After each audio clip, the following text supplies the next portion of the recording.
Riker Westfield had always been meticulous in his planning. As one of Portland's most respected structural engineers, he built his reputation on anticipating problems before they materialized. At 42, he deconstructed an equally methodical life. A sprawling home in the West Hills, 2 teenage children with promising futures, and a marriage of 17 years to Vanessa, who'd once been his college sweetheart. The rain pounded against the windows of his downtown office as Riker reviewed the final blueprints for the Horizon Tower, a 60-story skyscraper that would redefine the city's skyline. His company had beaten out his brother Donovan's firm for the contract, a victory that had widened the rift between them into something resembling a canyon. "Mr. Westfield, your 3 o'clock canceled," his assistant Laurel announced from the doorway. "And Mrs. Westfield called. She said not to forget about Thanksgiving dinner at your parents' tomorrow." Riker nodded without looking up. "Thanks, Laurel. Did she mention if Hudson and Bailey confirmed they were coming home from college?" "She did not say, but there was another call earlier from your son. He asked if you could pick him up from the airport tonight instead of tomorrow morning. Something about wanting to surprise his mother." A smile crossed Riker's face, the first genuine one in weeks. Hudson, his 20-year-old son studying architecture at MIT, had always been thoughtful that way. Bailey, his 18-year-old daughter at UCLA, took more after Vanessa with her spontaneous nature and artistic temperament. "Tell Diego I'm leaving early. I'll finish these revisions at home." On the drive to his house, Riker's phone buzzed with a text from a number he did not recognize. "She's not who you think she is. Check the guest house security footage from last weekend." "I'm sorry." His grip tightened on the steering wheel. The guest house had been Vanessa's art studio for the past year, a place where she claimed to need solitude for her sculptures. Riker had respected her space, despite the gradual distance that had grown between them. Now, a cold dread pooled in his stomach. At home, Vanessa was not there, a Thursday pottery class, according to the family calendar. Riker went straight to his home office and accessed the security system. The guest house cameras had been disabled, but the exterior property cameras revealed enough. Donovan's silver Audi pulling into their private drive at 2:17 p.m. last Saturday, leaving 4 hours later. Not the first time, based on the timestamp archives going back months. His brother. His wife. The betrayal crystallized like ice in his veins. Riker's phone rang. His father, Lawrence Westfield, the patriarch who built Westfield Construction from nothing, spoke with measured gravity. "Son, your mother and I need to speak with you before tomorrow's dinner. There are some family matters to discuss." "Can it wait, Dad? I'm in the middle of something important." "I'm afraid not. It concerns the future of the company and some decisions we've recently made." His father's voice carried an unusual tension. "I'll be there in an hour," Riker replied, his mind already calculating, connecting dots. Before leaving, he made 2 calls. The first was to his private investigator, Mira Cowell, who helped his company vet potential clients for years.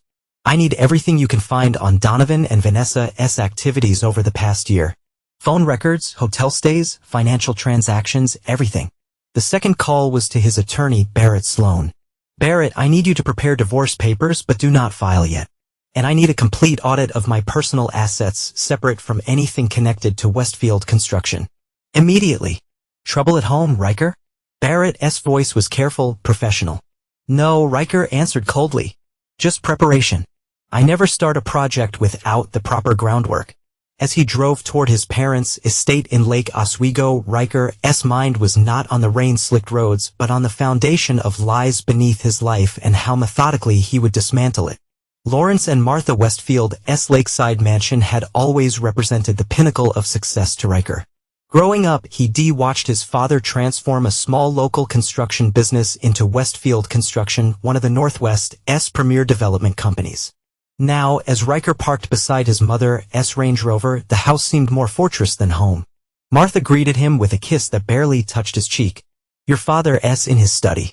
He's been on edge all day." Riker found Lawrence standing at the window, tumbler of scotch in hand, gazing out at the boat dock where Riker and Donovan had spent summers as boys. "You wanted to talk," Riker said, declining the offered drink. Lawrence sighed heavily. "I've made a decision about succession at Westfield Construction. I assumed we'd continue as planned. I run operations and engineering, Donovan handles sales and client relationships." "That was the plan," Lawrence agreed, swirling his scotch. "But Donovan has brought some concerns to my attention. The Horizon Tower project is proceeding exactly on schedule and under budget, Riker interrupted. What concerns? He's shown me some calculations suggesting your foundation design has flaws that could become catastrophic over time. He's brought in consultants who agree. Riker stared at his father. That's impossible. My team triple-checked those calculations. He's also pointed out that your marriage to Vanessa has been strained. Says you've been distracted, making errors. The board is concerned about stability and leadership. The pieces clicked into place with devastating clarity. This was not just about an affair. It was a coordinated attack on everything Riker had built. So what's the decision? Riker asked, his voice dangerously calm. We're renaming Donovan as sole CEO effective after the new year. You'll retain your shares, but step down from operations. Lawrence would not meet his eyes. It's what's best for the company. And you believe Donovan's claims without consulting me. I've seen the reports myself, son, and I've noticed the changes in you. You've become harder, more isolated. Riker stood, straightening his jacket. I see. And does this family decision include my children's inheritance as well? Lawrence looked uncomfortable. We've restructured the family trust. Given the circumstances, the majority will pass to Donovan and his future heirs. I understand perfectly, Riker said, each word precise as a surgical cut. We'll discuss this further at dinner tomorrow. As he left, Riker noticed a text from Mira, preliminary findings ready, more concerning than expected, call ASAP. In his car, Riker listened as Mira detailed what she found. They've been meeting for at least 14 months. But it goes deeper. I found evidence of shared accounts opened 6 months ago, large transfers from your family trust authorized by your parents. And there's something else, records of meetings between Donovan and your project engineers for Horizon Tower. He's sabotaging my design, Riker said, the final piece falling into place. And convincing my own team to help him. There's more, Mira continued. Your daughter Bailey has been in regular contact with Donovan, meeting him when she's home from college. And your son's flight, it was changed. He's actually arriving tomorrow morning, not tonight. The betrayal expanded like a blast radius. Even his children were being drawn into the web. Keep digging, Riker instructed. I want to know everyone involved. At home, Riker bypassed the main house and went to the guest house studio. Using his rarely exercised owner's key, he entered the space that had once been just a guest bedroom and sitting area. Now it was transformed, easels, clay sculptures, and art supplies scattered about. But art was not what caught his eye. On the desk sat architectural renderings, drafts of the Horizon Tower with subtle but critical modifications to his original design. Modifications that would introduce the very flaws Donovan had discovered. Beside them lay a legal document with Vanessa's signature, transferring her portion of their joint assets to a new account. Riker took photographs of everything, careful not to disturb the evidence. Then he sat in the gathering darkness, formulating the architecture of his response. When Vanessa returned home, he greeted her with a practiced smile, discussing Thanksgiving plans as if nothing had changed. Hudson texted that he not wait to see us, he mentioned casually. Did he? Vanessa replied, not meeting his eyes. That's wonderful. Another lie. Another confirmation. That night, as Vanessa slept, Riker made one final call to an old college friend who'd gone into digital security after a checkered past. Nash, I need a system that will capture and archive communications from specific devices without detection. And I need it operational by tomorrow morning. That's south cutting it close, or YK. And probably not entirely legal. I'll make it worth the risk. This is personal. Say no more. I'll be there at 6. As midnight approached, Riker stood at his home office window watching the city lights below. The family he trusted had constructed an elaborate betrayal. Tomorrow, at Thanksgiving dinner, they would spring their trap. But they'd forgotten the most important rule of engineering. Always account for countermeasures. Thanksgiving Day dawned with appropriate gloom. Heavy clouds threatened the kind of deluge Portland was famous for. By noon, Nash had installed untraceable monitoring software on Vanessa's devices and placed discrete recording equipment throughout the house. Riker had also transferred substantial funds to accounts only he could access, a preemptive move against the financial strangulation he anticipated. You sure this is necessary? Nash had asked, concern evident beneath his professional demeanor. More than necessary, Riker had replied. It's self-preservation. At 3:00, the Westfield family gathered at Lawrence and Martha's estate. Donovan arrived early, helping Martha in the kitchen while casting victorious glances at Riker. Hudson and Bailey hugged their father with what seemed like genuine affection, though Riker noted Bailey's eyes darting to her phone throughout their conversation. "Everything okay, sweetheart?" he asked his daughter. "Just college stuff, Dad," she replied quickly. Too quickly. Dinner began pleasantly enough. Martha's traditional spread, Lawrence's ritual carving of the turkey, wine flowing freely. Riker observed it all with detached precision, noting how Vanessa positioned herself between Donovan and Bailey, how his parents exchanged meaningful glances as dessert approached. Lawrence finally cleared his throat, tapping his glass for attention. "Before we have pumpkin pie, there's a family matter we need to address." He looked to Martha, who nodded encouragingly. "Riker, I know we discussed some changes yesterday, but after further consideration, your mother and I believe more decisive action is necessary." Riker sipped his water, face impassive. "We recutting you from the will?" Lawrence declared, his voice hardening. "Your brother deserves everything after what you've done." "What I've done?" Riker raised an eyebrow. "The Horizon Tower project is compromised because of your negligence," Donovan interjected. "You've put people's lives at risk, not to mention the company's reputation." "And that's not all," Martha added. "Your behavior has been concerning for months. The drinking, the late nights, what drinking?" Riker asked mildly. "I have not had alcohol in years." "Do not lie to us," Vanessa snapped, her hand sliding beneath the table. "We've all seen the changes. You were never home, always locked in your office." Riker noticed his wife's fingers intertwining with Donovan's under the tablecloth, a gesture meant to be hidden but visible from his angle. "Hudson, Bailey," Riker addressed his children calmly, "did you know about this family meeting?" His son looked confused, but Bailey could not meet his eyes. "Bailey's been worried about you too, Dad," Vanessa said. "We all have. That's why we've made arrangements." Lawrence continued, "Donovan will take full control of Westfield construction immediately, not after the new year. The family trust will be restructured accordingly." "And there's something else," Vanessa added, squeezing Donovan's hand openly. "Now, I want a divorce and the kids hate you anyway." Hudson's head snapped up. "What?"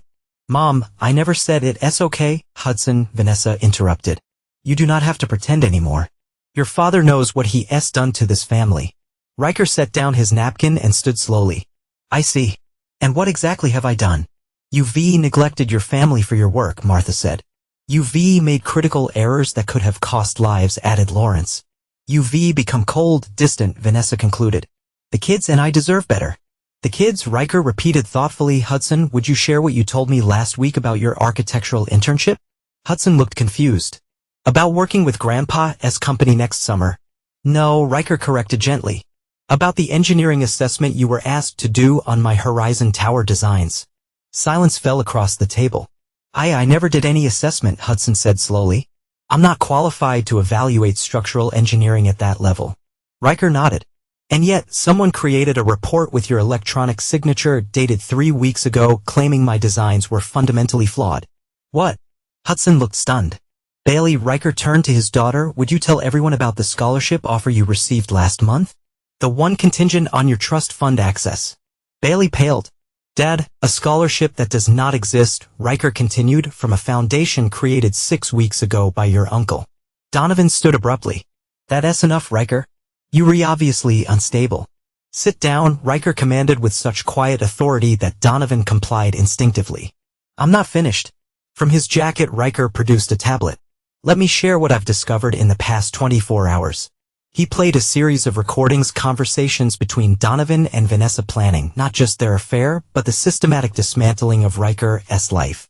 Meetings where they convinced Lawrence and Martha that Riker was becoming unstable. Discussions with Bailey about accessing her trust fund early in exchange for supporting their narrative. "You've been spying on us," Vanessa hissed. "I've been gathering evidence," Riker corrected. "Including this." The next recording showed Donovan instructing one of Riker's engineers to modify the Horizon Tower plans, introducing the very flaws they did later discover. "You altered my designs," Riker addressed his brother. "You tampered with critical safety calculations to frame me for negligence." Lawrence's face had gone ashen. "Donovan, tell me this is not true." "It's all manipulated," Donovan insisted. Riker's desperate. "I've submitted the original files with authentication timestamps to the board and the city inspector," Riker interrupted, his tone resolute. "Along with evidence of who changed them and when." Martha's hands trembled as she reached for her water glass. "Why would you do this, Donovan?" "Because he's always been jealous," Riker answered for him. I earned my position while he relied on charm and manipulation. The Horizon Tower was the final straw when his firm lost the bid to mine. Vanessa stood, her composure cracking. UV twisted everything. We redone, Riker. The kids are coming with me. No, Mom, Hudson said firmly. I'm not going anywhere until I understand what's happening. Me neither, Bailey added quietly, tears streaming down her face. Did you really try to buy me off with a fake scholarship, Uncle Donovan? They re-manipulating you, Vanessa insisted. Riker, we want you out of the house tonight. You have until midnight. Riker checked his watch with deliberate calm.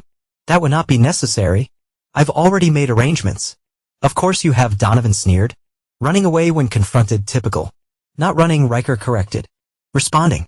He stood, buttoning his jacket.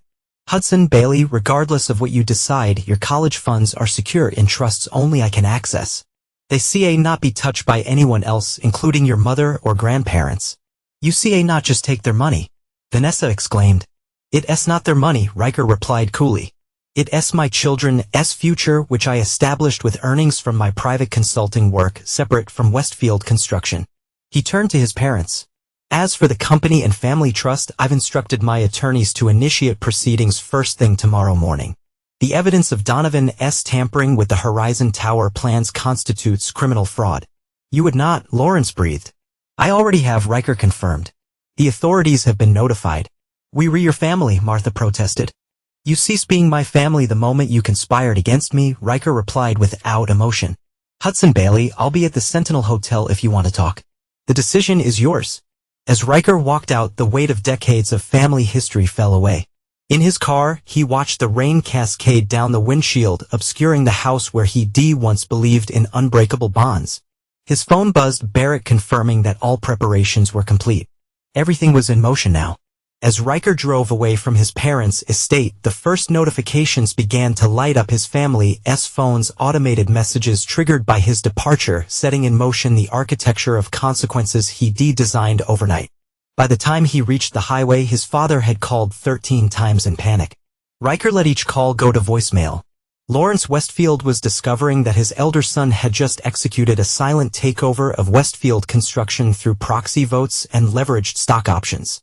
The culmination of a contingency plan Riker had established years ago but never expected to use. The midnight deadline they'd given him would come and go. By morning, none of them would recognize the landscape of their lives. In the penthouse suite of the Sentinel, Riker poured himself a rare glass of scotch and allowed himself one moment of genuine grief for the family he'd lost. Then, methodical as always, he opened his laptop and began the next phase of his plan. 3 days after Thanksgiving, Riker sat in Barrett Sloan's office reviewing the cascade of consequences his actions had triggered. The law firm's floor-to-ceiling windows offered a panoramic view of Portland's rainy skyline, including the partially constructed Horizon Tower in the distance. The board voted unanimously to remove Donovan and reinstate you as CEO, Barrett reported, sliding documents across the polished table. Your father's voting rights have been temporarily suspended pending the fraud investigation. And the project? City inspectors confirmed your original designs were sound. Construction resumes tomorrow under your direct supervision. Riker nodded, his face revealing nothing of the satisfaction he felt. The divorce proceedings? Vanessa is contesting everything as expected. She's hired Tessa Monroe. The shark, Riker commented. Tessa Monroe was notorious for securing brutal settlements for her clients. Let her circle. We re-prepared. Barrett hesitated. There's something else. Your daughter Bailey requested a meeting, alone, without her mother's knowledge. This was unexpected. Since Thanksgiving, Hudson had reached out several times, but Bailey had maintained radio silence, apparently siding with Vanessa and Donovan. When? She's here now, actually. In the conference room. Bailey looked smaller somehow, hunched in the oversized leather chair, her UCLA sweatshirt making her seem younger than her 18 years. When Riker entered, she did not stand. Mom thinks I'm touring apartment options for next semester, she said without preamble. Are you? No. Bailey pushed a flash drive across the table. I'm bringing you this.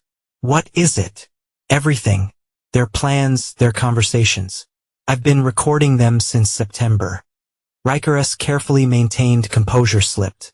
You knew? All this time? Bailey's eyes, so like his own, hardened. Uncle Donovan approached me last summer with this scholarship story. Something felt off. So I started paying attention.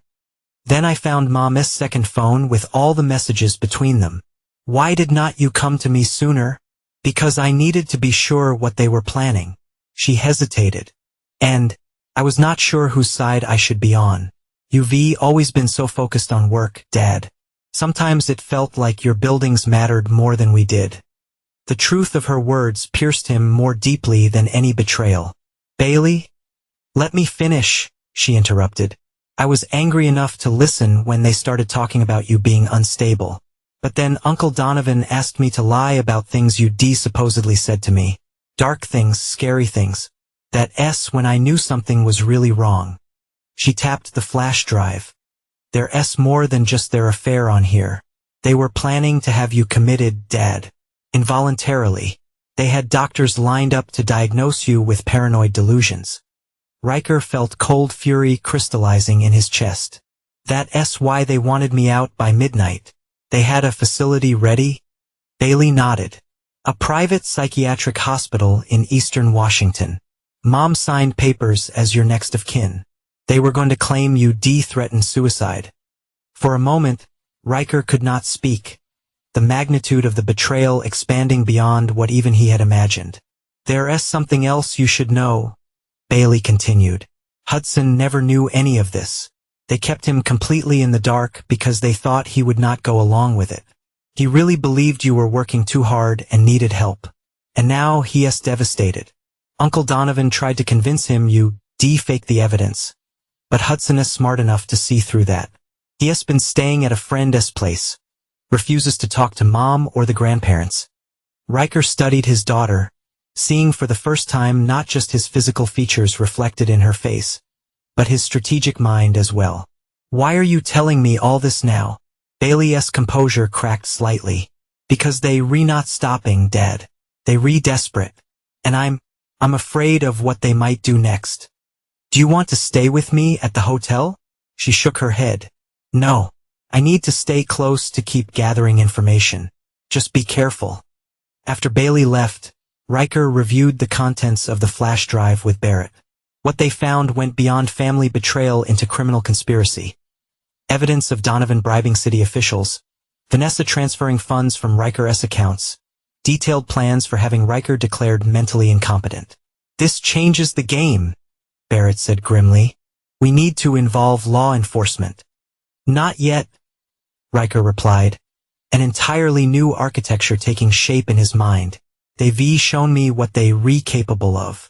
Now I'll show them the same courtesy. That evening, in his hotel suite, Riker received an unexpected visitor. Hudson stood in the hallway, soaked from the rain, his face haggard from sleepless nights. Can I come in? He asked simply. Riker stepped aside, watching as his son paced the living area of the suite, struggling to find words. I did not know, Hudson finally said, about any of it. I swear. I believe you. Bailey showed me some of what she found. It is. Hudson shook his head, unable to continue. Sit down, Riker said, pouring his son a glass of water. You look exhausted. I've been trying to understand how this happened. Why Mom would. Hudson's voice broke. She told me yesterday that you've been abusive for years, that you've threatened her and Bailey. That's why she turned to Uncle Donovan. And do you believe that? Hudson met his father's gaze directly. No, I've never seen you raise your voice, let alone your hand.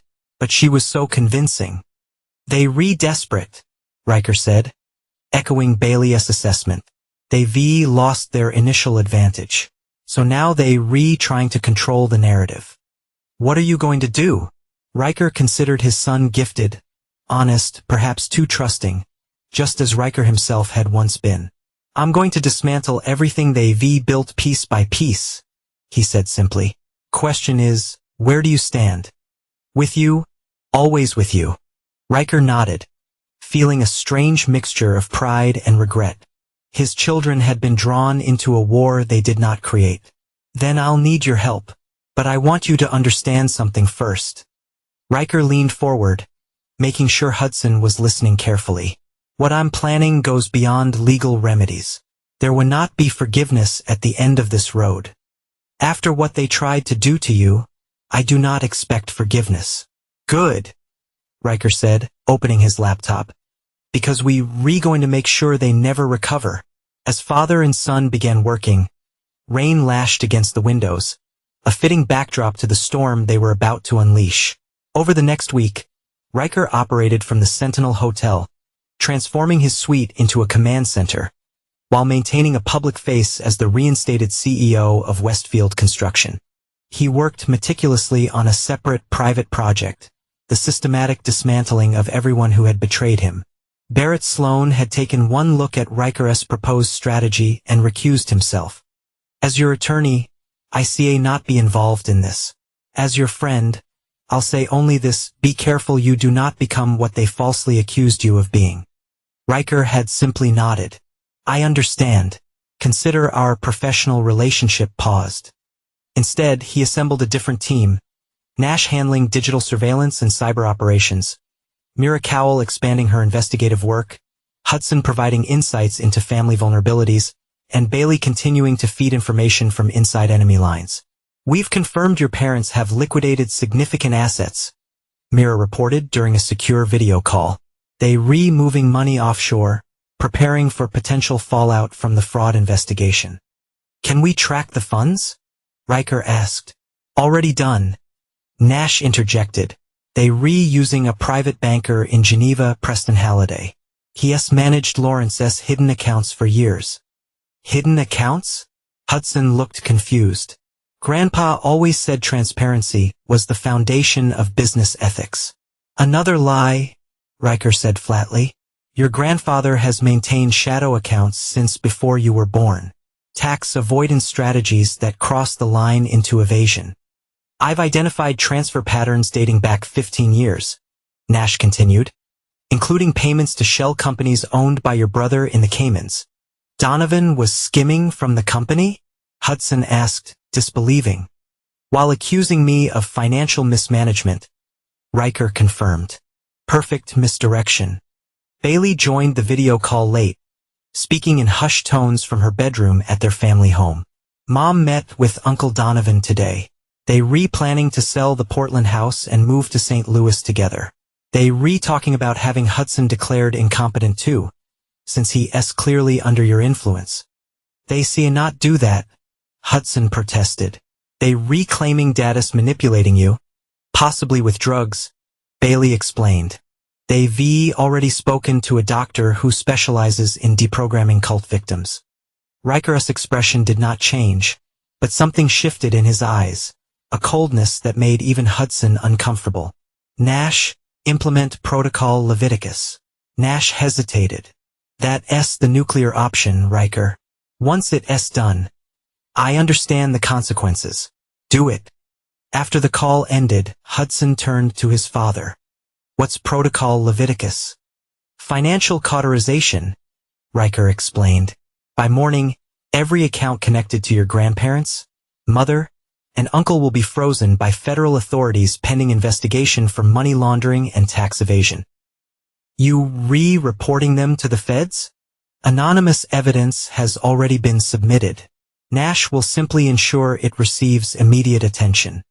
Riker's voice remained clinically detached. They plan to institutionalize me, Hudson. They were going to take away my freedom, my reputation, my future. Hudson nodded slowly. And Protocol Leviticus is just the beginning, is not it? Phase 1, Riker confirmed. Tomorrow we move to Phase 2. The next morning, Lawrence and Martha Westfield awoke to federal agents at their door with a search warrant. Simultaneously, Vanessa discovered her credit cards declined while attempting to pay for breakfast with a prominent divorce attorney. Across town, Donovan was escorted from his office by FBI agents as his employees watched in stunned silence. Riker observed it all from a distance, receiving real-time updates from his network. He took no pleasure in their panic. This was not about enjoyment, but calculated consequence. By evening, the family that had planned to destroy him was in disarray. Lawrence suffered a minor heart attack during questioning and was hospitalized. Martha, always the family's public face, found herself unable to access their charitable foundation's funds for bail. Donovan was released, but placed under travel restrictions. Vanessa, suddenly without financial resources, was forced to move in with her sister in Beaverton. "Is not this enough?" Hudson asked as they watched the news coverage. "They've lost everything." "Not everything," Riker corrected. "Not yet." Phase 2 began the following day. Using evidence from Bailey's South flash drive, Nash meticulously released damaging information to specific journalists. Evidence of Donovan's attempts to bribe city officials, recorded conversations of Vanessa discussing plans to have Riker committed, documentation of the falsified engineering reports. The story exploded across local media before reaching national business publications. Headlines blared, *Westfield Family Civil War. Attempted corporate sabotage and involuntary commitment plot exposed. * From his hotel suite, Riker watched the demolition of reputations built over decades. Lawrence Westfield, once Portland's respected business patriarch, now portrayed as a tax-evading conspirator. Donovan, the charismatic heir apparent, revealed as a fraud who endangered public safety for personal gain. Vanessa, formerly a fixture in local art circles, exposed as the architect of a plot to commit her husband against his will. "You've destroyed them publicly," Hudson observed, his voice conflicted. "Their reputations are ruined." "Just as they planned to ruin mine," Riker replied without inflection. "But we're not finished. What's left to take? Their future." Riker turned from the window. "That's Phase 3. Bailey arrived that night, having finally abandoned the pretense of neutrality. "Mom knows I've been helping you. She called me a traitor to the family." "You chose truth over loyalty to liars," Riker corrected her. "There's honor in that choice." Together, father and children refined the final phase of Riker's plan, what he called structural reinforcement. While the legal and financial consequences continued to unfold, Riker systematically secured his position and eliminated any possibility of recovery for his betrayers. Using his restored authority at Westfield Construction, he initiated a complete restructuring that eliminated all positions held by Lawrence's longtime allies. He negotiated exclusive contracts with the company's major clients, inserting clauses that specifically excluded Donovan from any future involvement. Through carefully managed press relationships, he positioned Hudson as the company's future leader, effectively writing both Lawrence and Donovan out of the corporate legacy they prized above all else. For Vanessa, Riker's approach was equally methodical. The divorce proceedings moved forward with overwhelming evidence of her conspiracy and financial mismanagement. Her attorney withdrew from the case as the potential for criminal charges mounted. Most devastatingly, Riker arranged for Vanessa's art studio space to be purchased by a developer and scheduled for immediate demolition, erasing years of her work in a single day. "Is not that excessive?" Hudson questioned when he learned of the demolition plan. "Her studio contained falsified evidence against me and plans for my involuntary commitment," Riker responded. "I consider it a biohazard to be eliminated." By the end of the second week, the Westfield family that had gathered for Thanksgiving was fractured beyond repair. Lawrence remained hospitalized, now facing federal charges. Martha had fled to their vacation home in Hawaii, only to find the property already sold through legal mechanisms Riker had quietly put in place years earlier.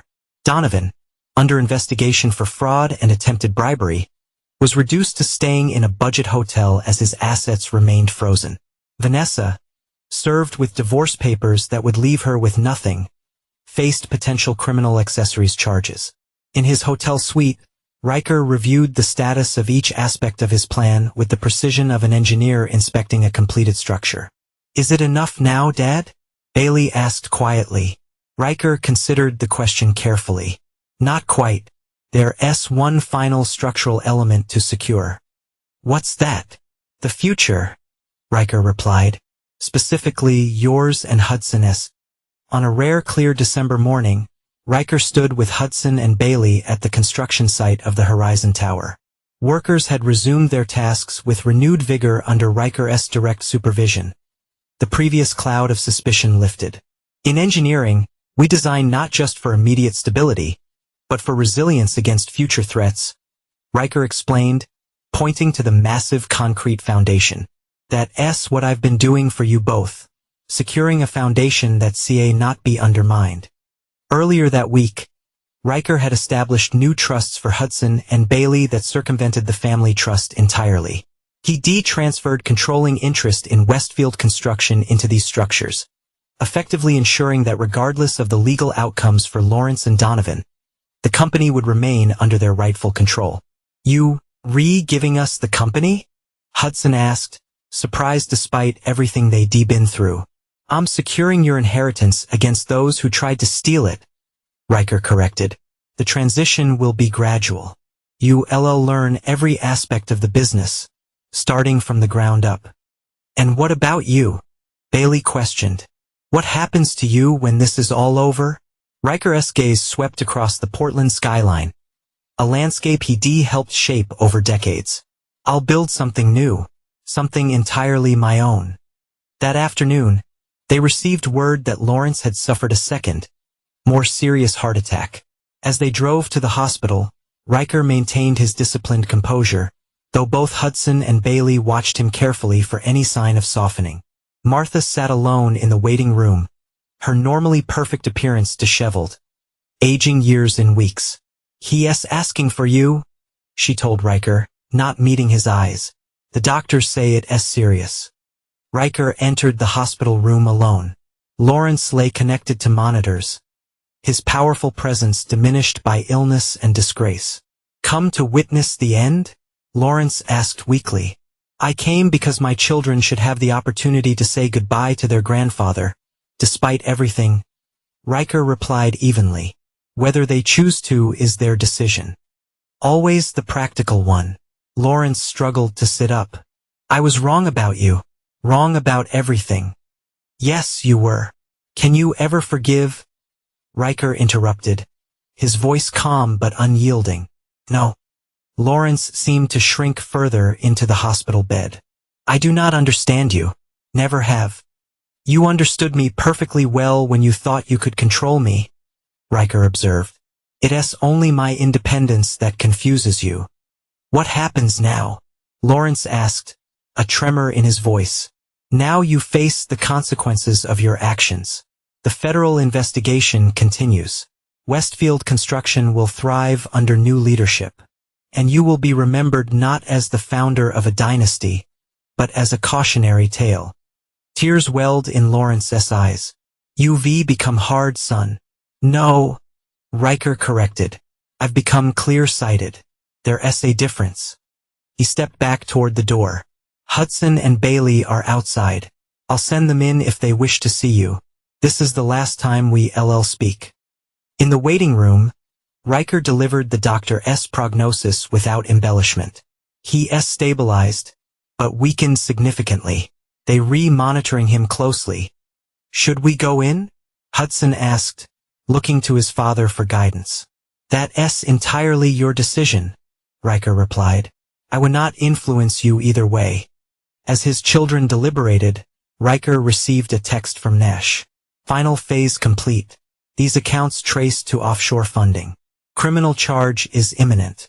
While Hudson and Bailey spoke briefly with their grandfather, Riker stepped outside to take a call from Mira.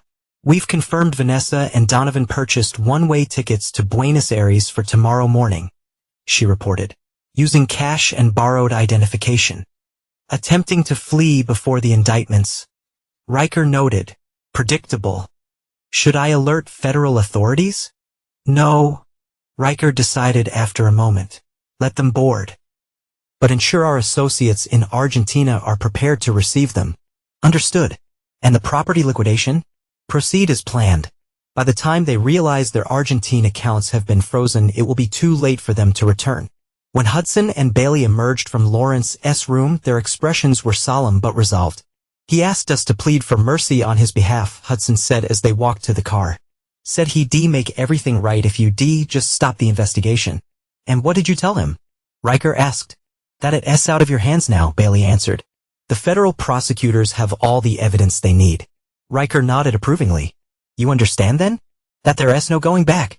Hudson's voice held a new maturity. Yes, we understand. That evening, as they dined in Riker's hotel suite, the final pieces of his strategy fell into place. News broke that Vanessa and Donovan had been detained at the airport attempting to leave the country. Martha, facing her own legal jeopardy, had agreed to cooperate with prosecutors in exchange for leniency.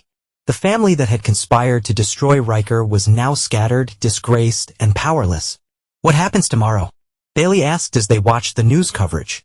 Tomorrow, Riker said with quiet certainty, we begin building again. But this time on a foundation that not be compromised. Hudson raised his water glass. To the architect of justice.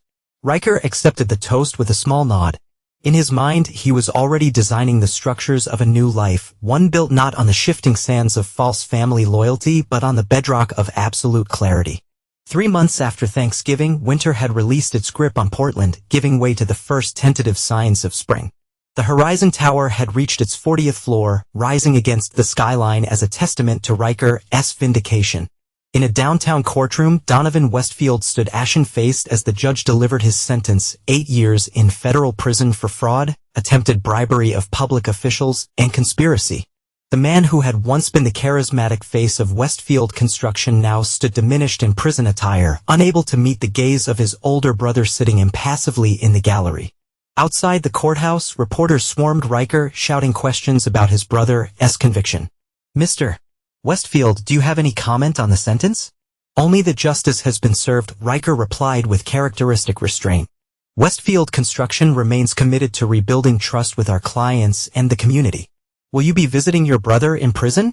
Riker's expression remained neutral. No. Our relationship concluded the day he chose to endanger public safety for personal gain. In the car, Hudson studied his father's profile. You did not mention the other charges, the ones related to what they planned to do to you personally. Those were not relevant to the public interest, Riker replied. The corporate fraud was. Still, Hudson persisted, 8 years seems like, considering they were planning to have you committed against your will. Donovan's prison sentence is merely the beginning of his consequences, not the conclusion. Riker checked his watch. We should head to the airport. Bailey's flight from Los Angeles arrives in an hour. Bailey had returned to UCLA after the holidays, focusing on her studies while maintaining regular contact with her father and brother. Unlike many of her peers who sought escape from family drama, she had embraced her role in what she privately called the Reconstruction Project. At Portland International, she greeted them with the confident poise she developed over the past months, less the uncertain teenager and more the young woman who had helped dismantle a conspiracy. How was the sentencing? She asked as they walked to the car. As expected, Riker answered. 8 years with the possibility of parole after 5. And Grandpa's case? Continuing to advance. His health has complicated matters, but the prosecutors are not backing down. Lawrence had survived his heart attack but remained in weakened condition under house arrest while awaiting trial for tax evasion and conspiracy. Martha had secured a plea deal in exchange for testimony against her husband, a betrayal that completed the family's implosion. What about Mom? Bailey asked, her voice carefully neutral. Riker glanced at his daughter. Her trial begins next month. The prosecutor has indicated they'll seek the maximum sentence for her role in the commitment scheme. 5 years, Hudson added, plus financial penalties. Bailey nodded, processing this information with the same analytical approach Riker had observed in himself. And the divorce finalized yesterday, Riker confirmed. Her attempt to secure alimony was dismissed, given the criminal proceedings. As they drove toward downtown Portland, the conversation shifted to the future. Hudson had taken a leave of absence from MIT to work alongside Riker at Westfield Construction, learning the business from the inside. Bailey had declared a major in corporate law, inspired by the legal intricacies she witnessed. Ivy secured an internship with Barrett's firm this summer, she announced. He says I have a natural talent for identifying vulnerabilities in contracts. Riker allowed himself a small smile, the closest he came to displaying pride. Barrett is an excellent mentor. You'll learn much from him. At Riker's new residence, a modern penthouse overlooking the river, they settled into what had become their ritual family dinner on Bailey's visits home. Unlike the performative meals of their past, these gatherings were characterized by straightforward communication and strategic planning. There's something we need to discuss, Riker began as they finished dinner. IVE received an offer for Westfield Construction. A conglomerate based in Chicago is proposing a complete buyout. Hudson looked up sharply. You reconsidering selling the company? I am considering all options, Riker clarified. The offer is substantial, significantly above market value. But Westfield Construction is our legacy, Hudson protested. Grandfather built it from nothing. Grandfather also conspired to steal it from us, Bailey pointed out. Maybe a fresh start makes sense. Riker studied his children's reactions. This is not a decision I'll make unilaterally. The controlling interest now sits in your trust, not mine. You both have equal say in the company's future. Hudson seemed surprised. You'd really let us decide something this significant? You've earned that right, Riker said simply. You both demonstrated judgment and loyalty when it mattered most. Later that evening, as Bailey unpacked in her room, Riker received a call from Nash. Vanessa's attorney made another approach, Nash reported. She's offering to provide evidence against Lawrence in exchange for your support at her sentencing hearing. Desperation, Riker observed. What could she possibly offer that Martha has not already provided? She claims to have documentation of additional offshore accounts that even Martha does not know about. Accounts that could implicate some prominent local politicians. Riker considered this information dispassionately. Forward the details to the prosecutor. I have no interest in bargaining with her personally. She specifically requested to meet with you, Nash pressed. Says there are things you should know that go beyond the legal proceedings. The time for conversation between us ended at Thanksgiving, Riker replied with finality. She made her choice. Now she lives with the consequences. After ending the call, Riker found Hudson on the balcony gazing at the Horizon Tower illuminated against the night sky. I've been thinking about what you said, Hudson began without preamble about selling the company. And I understand the logic. Westfield Construction will always be tied to grandfather and Uncle Donovan in the public mind. A fresh start makes strategic sense. Hudson turned to face his father. Is that what you want? After fighting so hard to keep it? Riker considered the question carefully. What I fought for was not the company itself, but what it represented, the recognition of truth over lies. That battle has been won. So you ready to walk away? I'm ready to build something new, Riker corrected. Something that belongs solely to us without the shadow of betrayal. Hudson nodded slowly. Bailey and I were talking earlier. If we do sell, we want to start a new firm with you. Westfield and Children, maybe? For the first time in months, Riker felt something like warmth spreading through his chest. Not forgiveness for those who had betrayed him. That would never come. But the recognition that from the ashes of that betrayal, something stronger had emerged. We'll discuss it as a family, he promised. All decisions going forward will be made together. As Hudson returned inside, Riker remained on the balcony surveying the city he helped build. The lights of Portland shimmered below, including those of the county jail where Donovan was temporarily housed before transfer to federal prison. Somewhere across town, Vanessa waited in her sister's spare bedroom, her future reduced to the hope of a reduced sentence. Lawrence and Martha's lakeside mansion sat empty, frozen in legal limbo. Riker felt no satisfaction in their suffering. Only a cold certainty that justice had been precisely calibrated. He had designed their downfall with the same meticulous attention he brought to his engineering projects, calculating load-bearing capacities, identifying structural weaknesses, applying pressure at exactly the right points until collapse was inevitable. Tomorrow would bring new challenges, new opportunities to build. But tonight, standing above the city as his children planned their shared future inside, Riker Westfield allowed himself one moment of perfect clarity. He had not merely survived their betrayal. He had transcended it. The headquarters of Westfield and Associates opened on a bright June morning, occupying the top 3 floors of a sleek downtown tower with views stretching from Mount Hood to the Columbia River. The name, chosen after careful consideration, acknowledged the family's legacy while establishing a clear distinction from Westfield Construction, which had been sold to the Chicago conglomerate for a record sum. Riker stood in his new office, Hudson and Bailey beside him, as Portland's business elite and media gathered for the opening reception. The space reflected his aesthetic perfectly. Modern clean lines, natural materials, and absolute functionality without excess. Like the man himself, the design revealed nothing it did not intend to. Nervous? Bailey asked, straightening her father's already impeccable tie. Focused? Riker corrected, though the faint smile he permitted himself acknowledged her teasing. The past 2 months had brought the final resolution to the Westfield family saga. Lawrence had pleaded guilty to reduced charges, receiving home confinement rather than prison due to his failing health. Martha had relocated to Arizona, cut off from her social circles and former life. Vanessa had received a 4-year sentence, eligible for parole after 18 months. The family that had conspired against Riker now existed only in the periphery of his world. Consequences delivered, justice served. The reception proceeded with the precision Riker demanded of all his projects. Hudson, now 21 and growing into his role as Chief Operations Officer, presented the firm's inaugural projects to potential clients.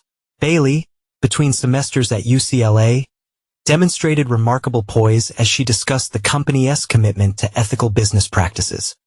"UV trained them well," observed Mayor Talia Winters as she joined Riker at the window. "Hard to believe they the same kids I met at charity events just a year ago." "They've adapted to changing circumstances," Riker replied diplomatically. The mayor studied him with frank curiosity. "You know, Riker, half the city is terrified of you now. The other half wants to learn your secrets. You systematically dismantled one of Portland's most established families without ever raising your voice or showing a moment's weakness." "I simply responded to provocation," Riker observed, his tone even.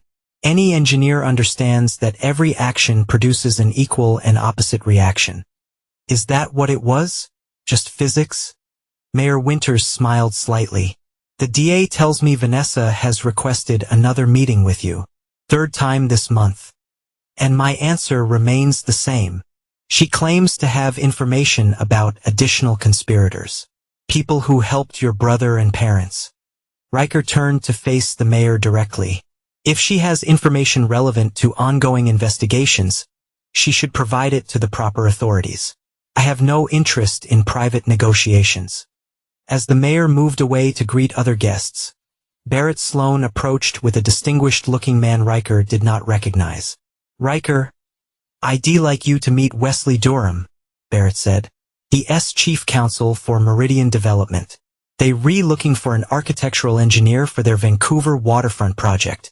Meridian was one of the few major Pacific Northwest developers that had never worked with Westfield Construction, having been loyal to a competitor for decades. "Mr. Westfield," Durham extended his hand. "Your reputation precedes you. For better or worse," Riker acknowledged, shaking the offered hand. "For better, in our estimation.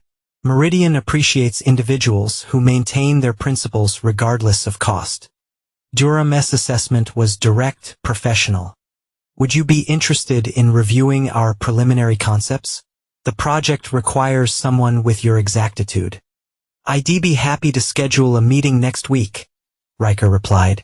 "Hudson should join us as well. He'll be taking lead on new project development." As the reception continued, Riker moved through the crowd with practiced ease, neither seeking nor avoiding attention.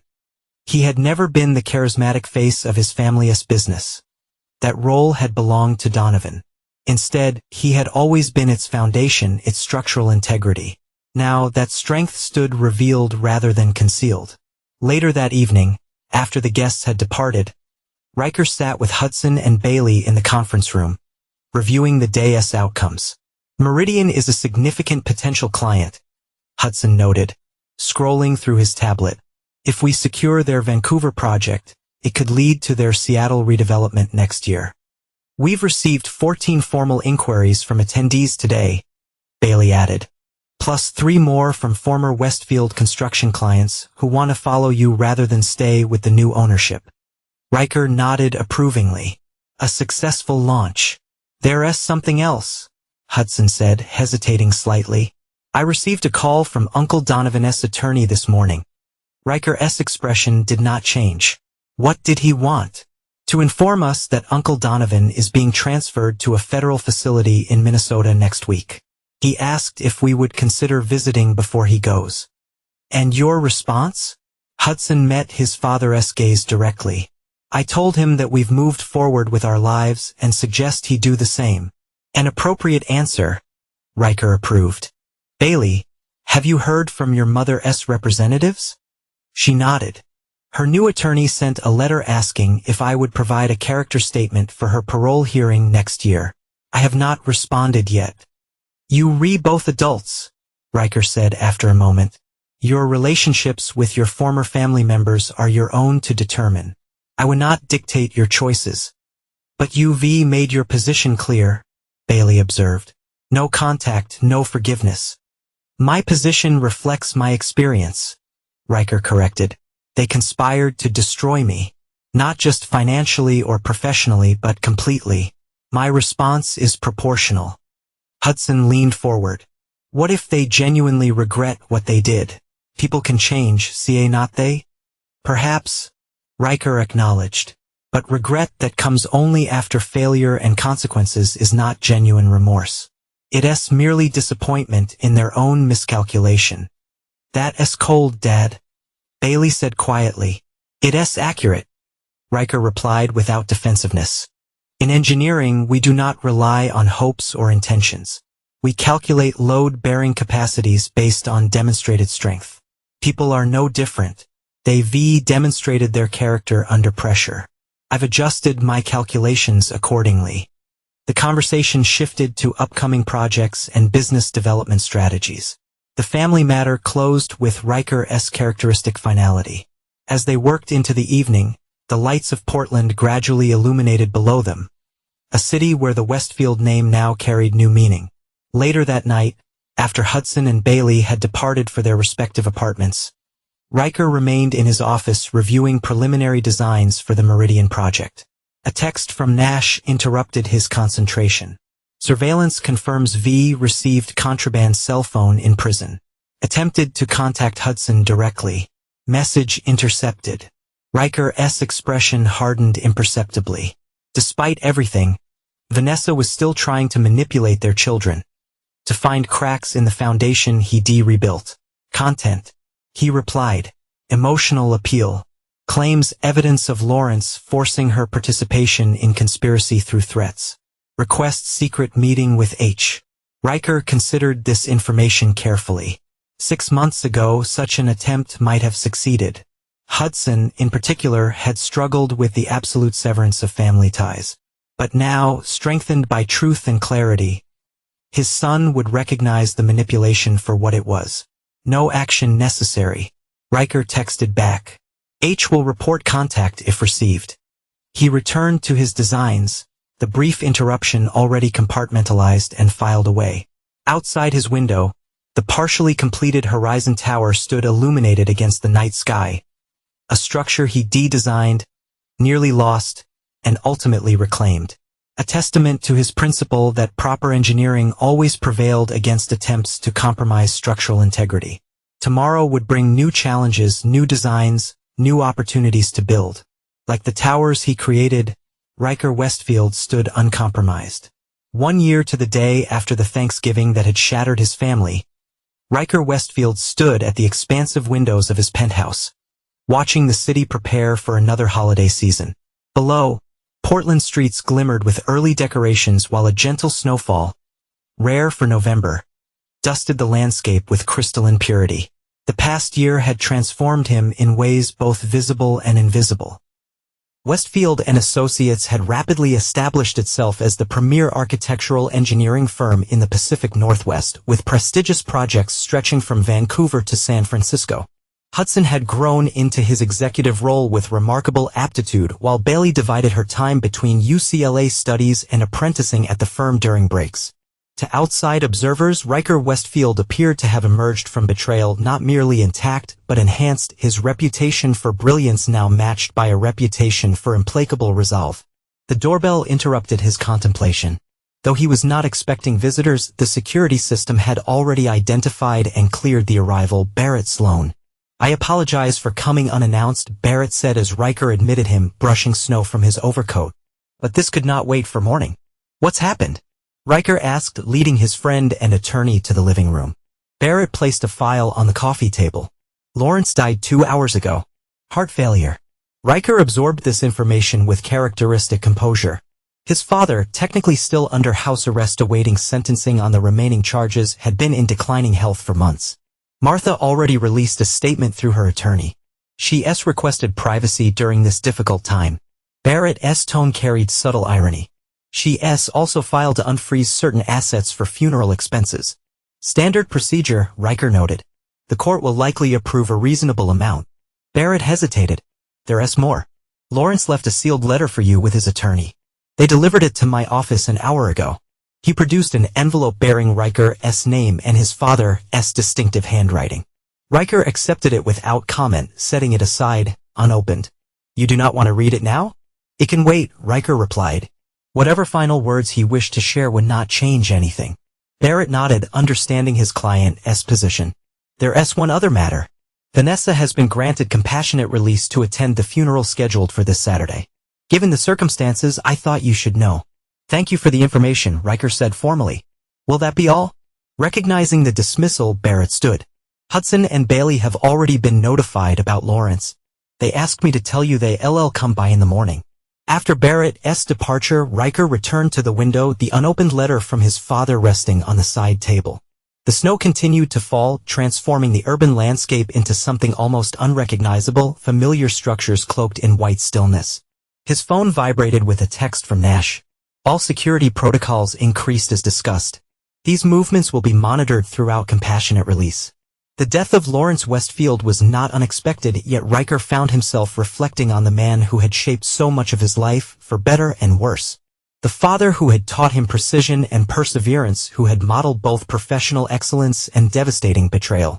The sealed letter seemed to grow more insistent in his peripheral vision. Whatever final communication Lawrence had crafted, confession, justification, perhaps even an attempt at reconciliation, Riker felt no urgency to receive it. Death changed nothing about their final reckoning. Morning brought Hudson and Bailey to his door, their expressions somber but composed. Like their father, they had processed the family's dissolution with remarkable adaptability. Have you read Grandpa's letter?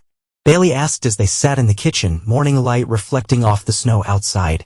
No, Riker replied, pouring coffee. Are you going to? Hudson pressed. Riker considered the question. Eventually, when it serves a purpose. The funeral is Saturday, Bailey said carefully. Will you attend? No. Riker's response was definitive. My presence would only create unnecessary drama during what should be a private family matter for those who still consider themselves family. Mom will be there, Hudson added. Under guard, but there. Her attorney says she's been asking about us. Riker studied his children. And how do you feel about seeing her? Hudson and Bailey exchanged glances, the silent communication they developed over the past year. We have not decided, Bailey answered. Part of me wants to see her, just so I do not know. Have closure, maybe? Another part feels like there's nothing left to say, Hudson finished. Everything that needed saying was said in that courtroom. Riker nodded. Whatever you decide, I'll support your choice. You adults capable of making your own assessments. But you've made your assessment, Bailey observed. No contact. No closure. No forgiveness. Correct, Riker confirmed without apology. Some betrayals exceed the threshold where reconciliation serves any constructive purpose. After breakfast, they reviewed upcoming project milestones. The Meridian Vancouver development was entering final approval stages, while 3 new major clients had signed with Westfield and Associates in the past month. The family business, reconstituted and strengthened, had exceeded even Riker's careful projections. When Hudson and Bailey departed for the office, Riker finally turned his attention to Lawrence's letter. He opened it methodically, neither hurrying nor delaying the inevitable. His father's handwriting, once powerful and commanding, had deteriorated with his health. The message was brief. Riker, by the time you read this, I will be gone. I do not ask for forgiveness. I know better than anyone that you do not grant at once betrayed. You are your father's son in that regard. What I ask instead is understanding. Everything I did, misguided as it was, came from fear of losing what I built. Donovan convinced me you would dismantle Westfield Construction after my retirement, that your vision was too rigid for the company's future. I believed him because it was easier than acknowledging that you had surpassed me years ago. You have won completely. The company bears your vision now, even under new ownership. Your brother serves his sentence in isolation. Martha lives in exile from the life she cherished. Vanessa has lost everything, including her children. And I die knowing my legacy is not what I built, but what I destroyed. I leave you with one final truth. Revenge, even when justified, exacts a cost from the victor as well as the vanquished. I hope, for Hudson and Bailey's sake, that you find a way to move beyond the architect of vengeance you've become. Lawrence. Riker folded the letter precisely and returned it to its envelope.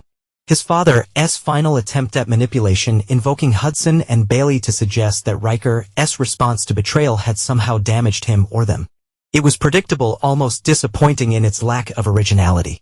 He placed the letter in his office safe alongside other documents from the past year's events. Evidence preserved, not for legal purposes now, but as a record of lessons learned and principles affirmed. Saturday arrived with clear skies, the snow having melted into memory. From his office, Riker monitored reports from security personnel, discreetly observing Lawrence's funeral. Hudson and Bailey had decided to attend briefly, paying respects to the grandfather they had once loved, despite his betrayal. Riker respected their decision while maintaining his own boundaries. The service proceeded without incident. Martha, supported by distant relatives, maintained appropriate dignity. Donovan, denied compassionate release from federal prison, was absent. Vanessa, under correctional supervision, attempted to approach Hudson and Bailey afterward but was respectfully rebuffed. By evening, life had returned to its new normal. Riker worked late, finalizing designs for a revolutionary earthquake-resistant structure that would become Westfield and Associates' signature project. When his phone rang near midnight, he answered automatically, expecting Nash with a security update. Instead, he heard Vanessa's voice, somehow having gained access to an unauthorized phone again. Riker, her voice was thinner than he remembered, prison having stripped away the confidence she once projected. Please do not hang up. He remained silent, neither encouraging nor terminating the call. I know you'll never forgive me, she continued hurriedly. I'm not asking for that. I just want you to know that I understand now. What we tried to do to you, what I participated in, it was unforgivable. Is there a purpose to this call? Riker asked, his voice neutral. I saw Hudson and Bailey today. They look incredible strong. You've raised them well, especially this past year. They've grown through adversity, Riker acknowledged. A valuable, if difficult, lesson.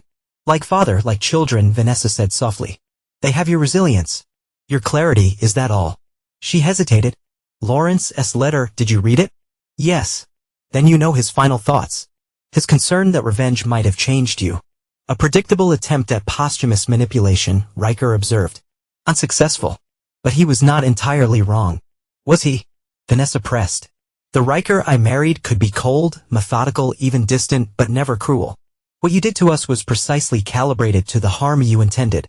Nothing more, nothing less, Riker interrupted. We'll never see each other again after this call. Vanessa said, an edge of desperation entering her voice. I just need to know one thing. Was there ever a moment when you considered forgiveness? Even a possibility of it? Riker considered the question with his characteristic thoroughness. No. The silence stretched between them, 17 years of marriage reduced to this final midnight reckoning. I understand, Vanessa finally said, her voice steadier now. Goodbye, Riker. After the call ended, Riker returned to his designs. The interruption compartmentalized like all other distractions. Outside his window, Portland had fallen silent under the weight of night, the city's lights creating patterns of illumination against darkness. Structure imposed upon chaos.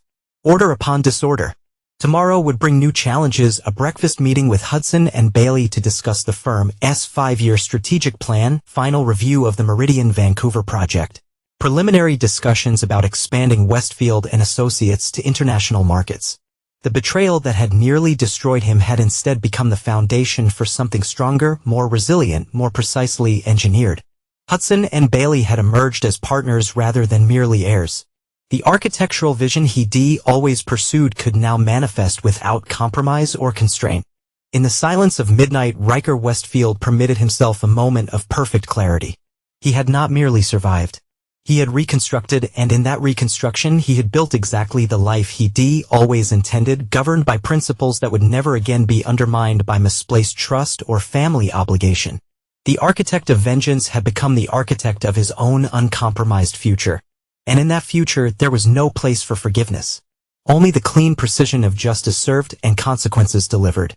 1 year after that Thanksgiving dinner, as his father's phone had exploded with panic when Riker reached the highway, the final design was complete.